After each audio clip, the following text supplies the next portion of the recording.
Some workplaces feel stressful. Others feel unsettling. But a few hide secrets that scar people forever. These are the places where something watches from the shadows, where ordinary routines twist into nightmares, and where employees leave not because they want to, but because they are being driven out. Today's video reveals 3 terrifying true workplace encounters so disturbing that the people involved still refuse to speak about them openly. They say the walls remember. They say the halls echo. And sometimes, the workplace watches back. Here are the encounters that changed their lives forever. Liam had worked as a security guard for almost 3 years, but the night shift at Danvers Corporate Tower was different. The building always felt colder than it should, like the air was never meant to be breathed in. Every night, the elevators creaked even when no one used them, and the lights flickered on the 14th floor despite maintenance claiming everything was perfectly normal. Liam didn't believe in ghosts, but the building changed that. The night everything began, he was doing his usual patrol. Everything was quiet except for the hum of the vents and the distant clacking of pipes cooling down. At 2:47 a.m., his radio crackled with static, soft at first, then growing into a loud screech. He paused, gripping the radio, ready to call the supervisor. But before he could speak, a whisper bled through the static. "Are you still here?" He froze. He knew every voice in the building. This one wasn't one of them. The voice sounded distant, stretched, like it came from a tunnel beneath the earth. He answered softly, "Who is this?" The whisper came again, this time clearer. "Leave. You need to leave. He's awake now." The radio died. Liam looked around, heart racing, telling himself it was a prank from another guard. But before he could regain composure, the elevator dinged from down the hall. The elevator to the 14th floor. The floor no one was stationed on. The floor no one used at night. He walked to the elevator, trying to convince himself it was just a technical glitch. The doors slid open slowly, revealing a perfectly empty interior. He was about to step back when the overhead lights inside the elevator flickered violently, and a shape appeared at the very back. Not a person. Not even a shadow. Something distorted, like a figure pressed between worlds, its limbs elongated, its head tilted unnaturally, staring straight at him even though it had no eyes. The doors slammed shut so hard the metal vibrated. Liam stumbled back, nearly dropping his flashlight. When he finally ran to the security room and pulled up the elevator camera, the feed was filled with static. But through the static, he saw that same figure, standing inside the elevator, completely unmoving, facing the camera with its head tilted. He switched to the hallway camera. The figure was now in the hallway, only a few steps from the security room door. The lights above Liam flickered. He grabbed his keys, ran down the stairs, and didn't stop until he was outside. He drove away so fast he nearly crashed into the gate. The next day, he handed in his badge without explanation. A week later, the building's maintenance staff found the security room door bent inward, as if something had slammed against it repeatedly from the outside. They checked the footage. Every camera on the 14th floor was completely black. Every camera except the elevator. The elevator showed the same figure. Still standing there. Still waiting. Liam refuses to walk into any building taller than 3 stories now. The memory of that whisper still follows him. "Are you still here?"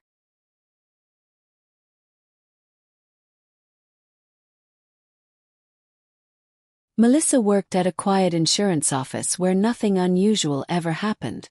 But one day, a new cubicle was added beside hers. Cubicle 9. No one said anything and no one sat in it.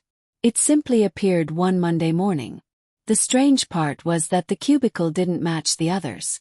It was slightly darker, the fabric on the walls old and frayed, as if it came from a different building entirely. The desk was scratched, and a faint, unpleasant smell lingered around it, something like damp soil. On the first day Cubicle 9 appeared, Melissa heard typing behind her. She turned around, expecting to see a new hire. But the chair was empty, spinning softly as if someone had just pushed it. She brushed it off, but the typing continued. Sometimes fast, frantic typing. Other times slow, rhythmic tapping. Every time she turned around, there was nothing. Her coworkers claimed they heard it too, but whenever management came by, the office fell silent. One night, Melissa stayed late preparing documents for a big audit. Around 10:30 p.m., she heard someone enter, but all the lights were still off except hers. She called out a greeting, but no one answered. Then the typing started again. This time louder, faster, violent. She turned slowly toward cubicle 9. The chair was moving, swiveling wildly back and forth, as if someone invisible was pounding on the keyboard. The desk trembled. Papers slid off. The keyboard clicked rapidly on its own. Melissa stood, her breath shaking. "Who's there?" she whispered. Everything stopped. The chair turned toward her, slowly, like a head twisting. The keyboard shifted. The monitor flickered on by itself, showing a blank white screen. Then words began typing on the screen. "I never left. Why did you take my place?" Melissa stumbled backward. No one else had ever sat there. Not since the cubicle appeared. The typing resumed, harsher this time. "You put me here. You locked me in the dark." She turned and ran, but before she reached the exit, every computer in the office turned on, glowing in the dark. Lines of text appeared on every single screen. "Me out. Me out. Me out." The lights shut off. Something cold brushed her shoulder. She sprinted out of the building and never returned. The next morning when staff arrived, cubicle 9 was gone. No marks, no scratches, no sign that it had ever existed. But Melissa swears she still hears the typing when she's alone. She hears it behind her when she works from home.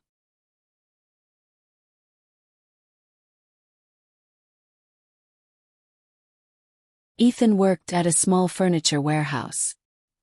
He'd only been there 6 months when Mr. Hargrove, an older employee who'd been with the company for decades, suddenly passed away. People respected him. Quiet man, never bothered anyone, always the first to arrive and last to leave. The day after his funeral, someone punched in using his old ID card. The system flagged it as an error, but the timestamp was accurate. 6:13 a.m. The exact time Mr. Hargrove always arrived. The manager brushed it off as a glitch. But the next morning it happened again. And again. And again. Every morning at 6:13 a.m. Ethan was the first to joke about it. He laughed nervously, saying, maybe he loved his job too much to let death stop him. The others laughed along, but uneasily. One rainy morning, Ethan arrived early. It was still dark, and only the security lights were on. As he walked toward the warehouse door, he froze. Someone was inside. A shadowed figure was moving slowly between the aisles, dragging something across the floor. Ethan called out, thinking it was his manager. The figure didn't respond. It just kept moving, slow, stiff, its posture unnatural. Ethan stepped inside, using his phone flashlight. Hello. Who's there? The figure paused. Then it turned just a little. Not enough to reveal its face. Just enough to show its shape. Uneven in movement, like bones shifting under heavy clothing. Ethan felt his stomach drop. Mr. Hargrove. The figure straightened up. The dragging sound stopped. Then very slowly, it raised an arm and pointed toward the time clock. Ethan's phone flickered. The lights above buzzed loudly. And then the figure vanished. No footsteps, no fading, no movement. Gone like it had never been there. The dragging sound echoed one last time, coming from behind him. Ethan spun around, shining the light frantically. Nothing. When the manager arrived, Ethan explained everything. They checked the cameras. Every camera froze at exactly 6:13 a.m. every day. For a full minute. The footage jumped from 6:12 to 6:14 a.m. as if time had been erased. That day Ethan quit. 2 weeks later, the entire warehouse shut down without explanation. Locals believe the building was demolished, but Ethan drove by months later and saw it still standing, abandoned but untouched. As he sat in his car staring at it, The lights inside flickered. A shadow moved past the window, and the warehouse clock above the door blinked once before displaying a single time. 6:13 a.m. Workplaces are built for productivity, routine, and order, but sometimes something else settles between the walls. Something that refuses to leave. Something that waits.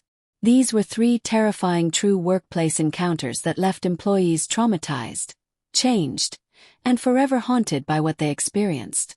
If you've ever worked late at night or walked alone in a silent office, maybe you felt it too. That sense that someone else is there, watching. Tell your coworkers you appreciate them, because you never know which ones are still around.